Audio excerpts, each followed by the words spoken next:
Hello, and welcome to a presentation, a short overview on some of the activities and choices you have to work remotely with your students in McGraw-Hill's iScience program. My name is Jason Marshall. I'm McGraw-Hill's National Science Specialist, and I'm going to take you through the online platform on the teacher side, which is where we're at right now, and then we're going to take a look at the student side to see what they see. It's a similar look, but notice it now says Student Center. I have this in another browser so that I could go back and forth between the two. I'm going to go back to the teacher side. Now, many of you may not have been using this online platform a lot. Some of you may be using it regularly, so this may be some review for you.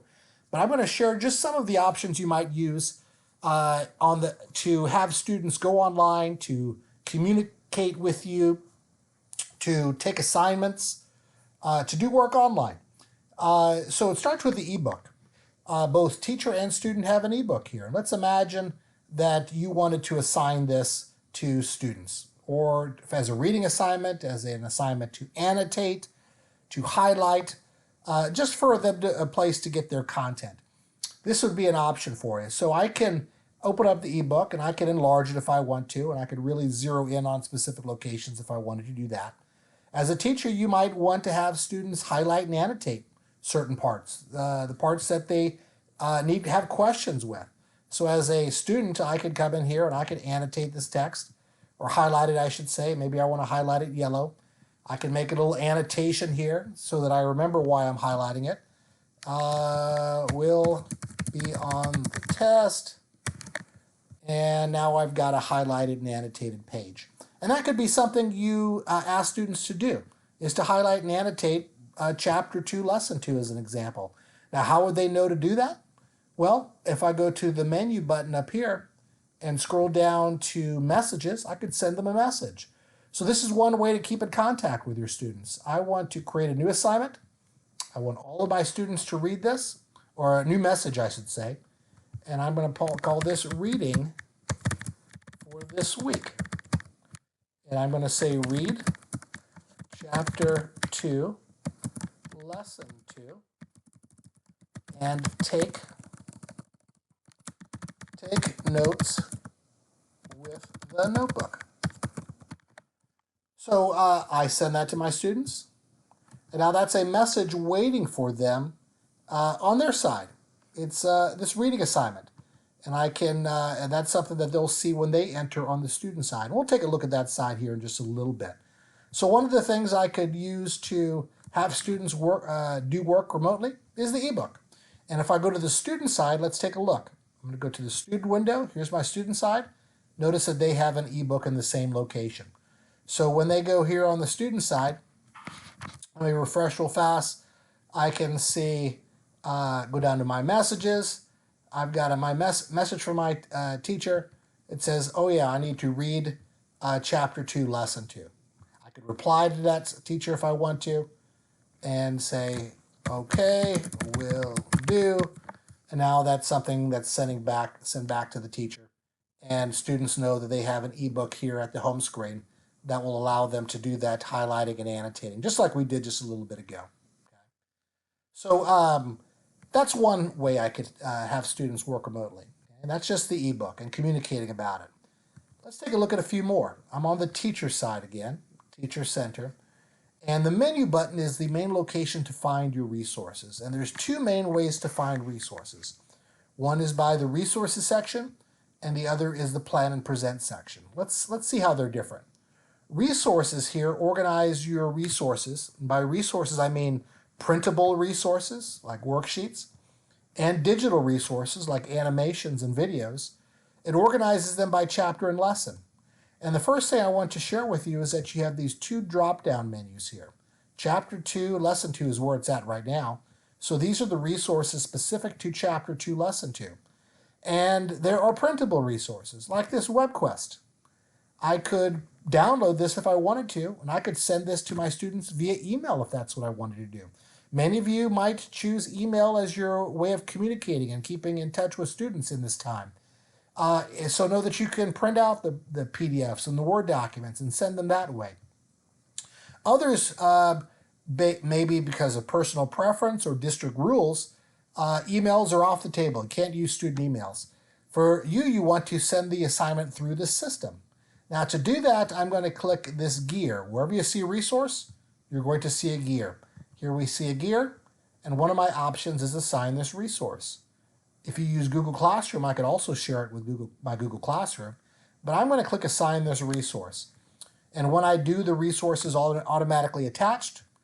I'll call this WebQuest. Be a great internet research project that I could have students do. Read this research, WebQuest, and complete the task. I assign a due date. I'll make the due date, how about Monday? And I'll have the expiration date. That's when it will disappear as an assignment to be the following day. And then it's asking me which students you want to receive this. I could choose certain students, or I could choose all students. I'm going to choose all students in this case. I want everybody to get this assignment. Once I have it ready, I just click assign. Now it's waiting for me on the student side to complete as a student. But let's continue before we take a look at the student side again. So how did I do that? I went to resources. I chose a specific resource that I wanted. The first time was a print piece. Maybe I want to send this brain pop as well. Maybe I could preview this brain pop just to make sure it aligns with what I want students to do. Many of you are familiar with brain pop. There's a movie, there's a quiz with this as well. Once I preview it, I could assign it to my students the same way. Click assign this resource. That menu will come up again. I'll say watch this animation. And then I'll give some instructions. Watch animation, take the quiz. Due date and the expiration date, I'll keep those as the default. And I'll assign this to all of my students. Now I've got a second assignment waiting for my students as they go in. Okay, so we've sent resources, and the way we've done it is by going to our resource section, finding the resource that we want by the drop-down menu. If we're in Chapter 3, we go to Chapter 3. Then we choose the lesson in Chapter 3. Maybe it's Lesson 1. And again, every time we do that, we'll have resources specific to that location. We find a resource that we want to send to students. We'll click assign this resource, and that resource is being sent to students. This happens to be a resource that'd be good in a remote environment. It's called a personal tutor. And here Mrs. Workman is walking students through a lesson on percentage, which is necessary for this assignment. It's just like a teacher. It's a Khan Academy-like experience. A pen is moving. There's not a video of an instructor. And it's walking students through the lesson. A great resource to use in a remote learning environment. So this is another one to consider. So we've seen the ebook, great resource to consider in an e-learning environment. We've seen a personal tutor, which we just looked at, Mrs. Workman. Mrs. Workman has colleagues, by the way. There are male and female personal tutors. We've sent a brain pop with a quiz. Great resource to use in a remote environment because it's going through content and assessment in the same way. And we've sent a WebQuest. What a better learning project than a internet research activity. We call these WebQuests, and we sent that WebQuest earlier. Okay, so we've sent a variety of resources to students to take on the student side. What are some other choices that I might use in a remote environment? Let me share with you a couple more. If I go to page 2, I have a project-based learning opportunity here. It's another great resource that they can do. There's research to be done online. There are specific and explicit tasks for them to do. They're going to be analyzing their model of a cell. These are aligned to standards, and this is a task you could have students do. But these are 3 companion pieces you'll see in every lesson: the reading coach, the reading essentials, and the science notebook. And by the way, if you can't read the entire title, just hover your cursor over the title, and you'll see a blue box that explains the resource a little bit in more depth. Here it says Reading Essentials, the cell. Lesson text written for approaching level students. So it's written below grade level. Just the same content as the ebook. In fact, the headings and the subheadings are the same, except that it's written 2 to 3 grade levels below the student textbook. There are opportunities for response and interaction for your students in the margins. It's a cleaner page. It's aesthetically more accessible to them. This is a great resource to use in a remote environment. Send this to your students. Have them read this instead of the ebook. It may be more accessible to more students because it's designed to be so. And if that's what I want to send to students, I click the gear, click assign this resource. We've seen that before. We don't need to do it again. Another companion piece is the reading coach. Now, some students really need a clean page, right? The more white space, the better, because the distractions are not helpful to those students. Some students thrive on the visualness of the page, but some students don't. And so for them, they have the reading coach, another resource that can be used in a remote environment. A companion to the reading essentials and to the student book, a place for them to take notes, is a science notebook. Great activity to do in a remote environment. Just like the reading essentials, these can be typed in. They can be saved. They can be emailed. They can be sent digitally. All this can take place in this environment. And this is based on the Cornell system for notes. Main idea on the left, keep it very clean, just the main ideas. Indent and put the supporting details. So for every chapter, lesson, page that they read, they have this handy organizing tool where their thoughts can be organized. And notice this handy little I found this on page feature. So as they're walking through the textbook, they can see where they found this. Or maybe they're using the page of the reading essentials. You decide how they use this as a companion, but this handy little feature makes it a companion to whatever content piece they choose to use. So these are just some variety of resources. Let me share with you another location.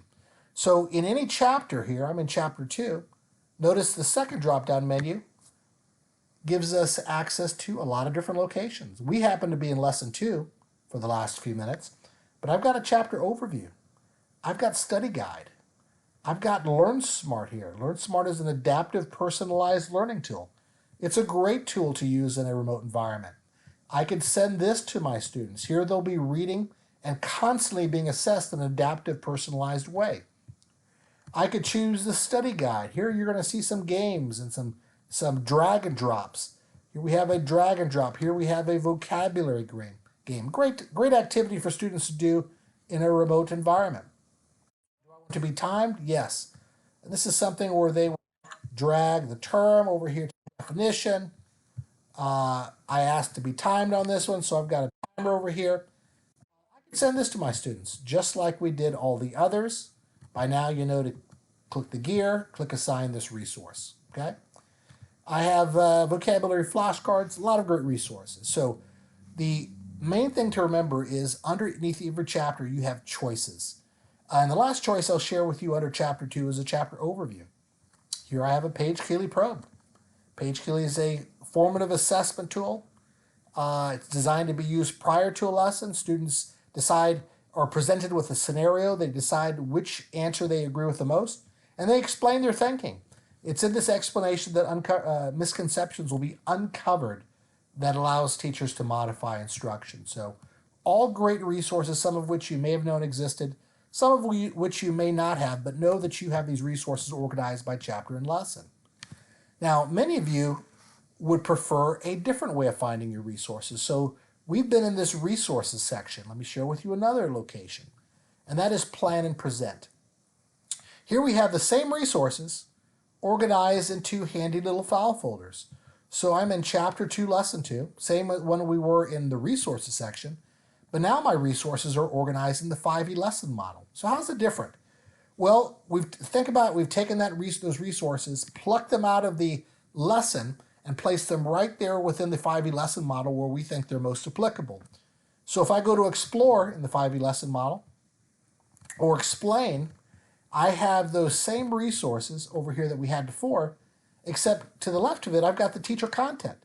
And to some of you, you may prefer to have the teacher content, tips, strategies, and suggestions for lesson success, differentiation, incorporating vocabulary, and the resources right here next to them.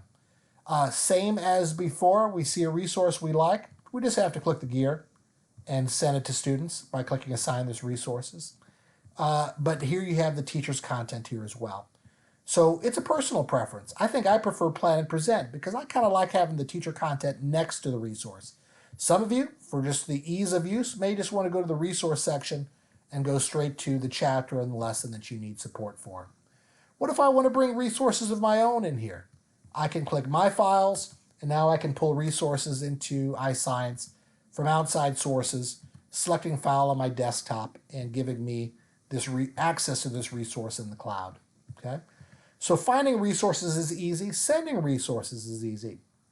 Now, what do I see on the student side? Let's take a look at the student side to see what it looks like when they go online. I'm going to exit this Teacher Center, and I'm going to open this browser here where I'm a student. So we saw earlier that the students have their ebook here. They also have access to LearnSmart anywhere, anytime. So let's open that up for just a moment. LearnSmart is an adaptive, personalized learning tool. And through that messaging tool, you could tell students, hey, go to Chapter 2, Lesson 2 on LearnSmart and answer these questions. And they can go into here. It gives them a little introduction if they haven't logged on here before. I'll go through this really fast. It's a one-time thing. And we're working on our own. So here we have the chapters of our book. And let's say I'm in Chapter 2. As a student, I have both the reading and I have practice paired with each other. So as a student, I can read over here on the right. And when I'm ready to practice, when I'm ready to be assessed, this practice button will start highlighting blue, saying, hey, you've read enough. Let's see what you remember. Notice that this text is highlighted yellow.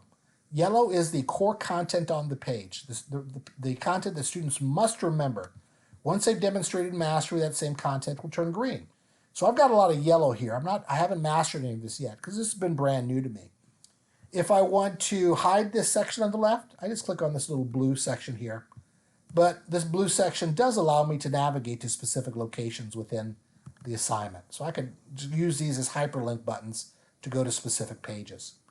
And when I'm ready to be assessed, this practice button will light blue, and I'm going to be asked questions related to that content.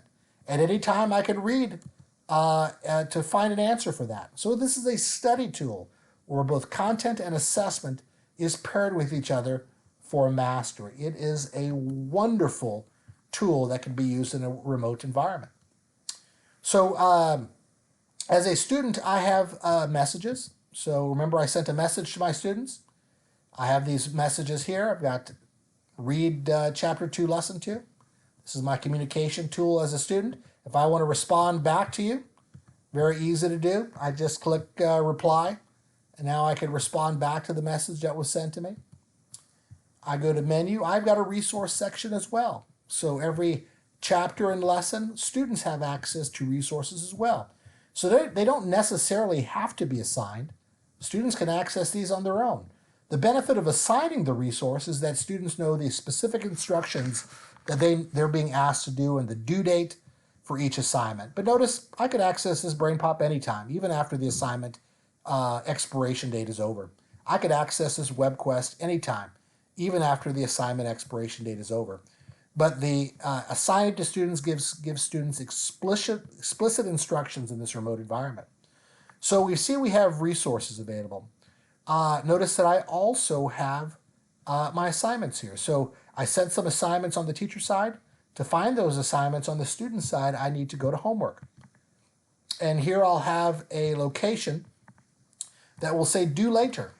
Okay, I click on due later, and here are the assignments that were sent to me by the teacher. I've got that web quest that was sent to me. And here's that web quest. As a student, I can download it. I can read it. I can go to the hyperlinks from here. And my instructions from the students are here. And if I'm ready to upload my work, I can upload my work here and send that back to my teachers to be seen on the teacher side. So the student side looks similar to the teacher side, except it's a little bit cleaner. Here I have a menu button just like the teacher side has, but here I have my resources, my homework or my assignments sent to me, my messages to and from the teacher. And if I ever want to go home, back to the home screen or this screen that you see here, I click the home button. On the student side, I also have a notebook to take notes. So if I want to take notes by chapter and lesson, here I am in Chapter 2, Lesson 2. I could take notes here as well. So maybe I don't want to use the science notebook. Instead, I want to use the Cornell system for notes. I could take notes here and save those notes. The student experience is designed for student success. It is wonderful for a remote environment. The teacher side is where you find your resources. You select the ones that you think are appropriate. You choose the gear. You click Assign this resource or Google Classroom, and that resource will be ready for student use. This has been a short video on some of the basic functions for remote learning in the iScience program. You even have a test generator you can use as well to create a test and send those tests to the students, or those quizzes if you'd like to do that. For any additional information on how to successfully implement iScience remotely, and let's hope we're not in this situation for much longer, but we may be, let us help you. Please reach out to us. Reach out to your local McGraw-Hill sales representative, and they'll put you in contact with contact with a specialist who might be able to work remotely with you on a web quest and walk you through the basic functions to successfully implement iScience remotely. Please feel free to reach out, and best of luck out there. Stay safe, and we'll see you in your classrooms very soon.